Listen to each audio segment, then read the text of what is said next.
નર્મદા જિલ્લામાં ધોરણ 12 વિજ્ઞાન અને સામાન્ય પ્રવાહનું પરિણામ જાહેર થતાની સાથે જ ઉત્સાહનો માહોલ જોવા મળી રહ્યો છે। જિલ્લામાં વિજ્ઞાન પ્રવાહનું 84.95% અને સામાન્ય પ્રવાહનું રેકોર્ડ બ્રેક 94.70% પરિણામ આવ્યું છે। રાજપીપળાની જયંબે ગ્રુપ ઓફ સ્કૂલ આ પરિણામોમાં અગ્રેસર રહી છે। ખાસ કરીને વિજ્ઞાન પ્રવાહની વિદ્યાર્થીની વાળંદ નિધિએ 91.16% સાથે સમગ્ર જિલ્લામાં પ્રથમ ક્રમ મેળવીને નર્મદાનું નામ રોશન કર્યું।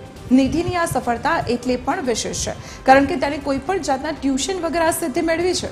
બીજી તરફ સામાન્ય પ્રવાહમાં હીર પટેલ 93.56% સાથે પ્રથમ રહી છે, જ્યારે રાજપીપળા કેન્દ્રમાં 85.81% અને ડેડિયાપાડા કેન્દ્રમાં 83% પરિણામ નોંધાયું છે।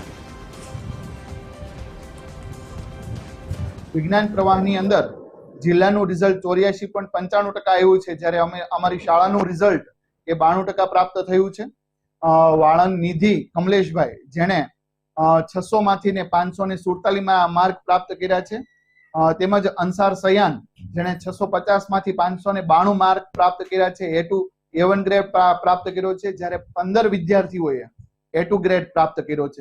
મારો જિલ્લામાં ફર્સ્ટ નંબર આવ્યો છે અને એ બદલ હું મારા teachers Mahesh sir, Chirag sir અને મારા પેરેન્ટ્સ તેમજ મારી સ્કૂલને થેન્ક યુ કહેવા માંગુ છું કે તેમણે મને ખૂબ જ સારું એવું માર્ગદર્શન આપ્યું છે અને મારા ગુજકેટમાં પણ 110.25 માર્ક્સ આવ્યા છે, તેમાં પણ મારા ટીચર્સનો ખૂબ સારો સપોર્ટ રહ્યો છે। મારા આજના બોર્ડના રિઝલ્ટમાં 94% આવ્યા છે અને મારા 99.66 PR પણ આવ્યા છે। હું મારો પૂરેપૂરો શ્રેય મારી શાળા અને અશોક ગુજ્જર સર અને મારા માતા પિતાને આપવા માંગુ છું અને અમારી શાળાનો ટાઈમિંગ 8 થી 7 એમાં અમને ખૂબ જ સારું રીડિંગ રહ્યું છે અને એમાં ખૂબ જ સારી મહેનત પણ કરાઈ છે। અમારા કોમર્સના વિભાગના સરે પણ ખૂબ જ મહેનત કરી છે, મહેશ સર, ACP સરે પણ ખૂબ જ સારો ફાળો આપ્યો છે અમને અને હું બધો મારો શ્રેય એમને આપવા માંગુ છું।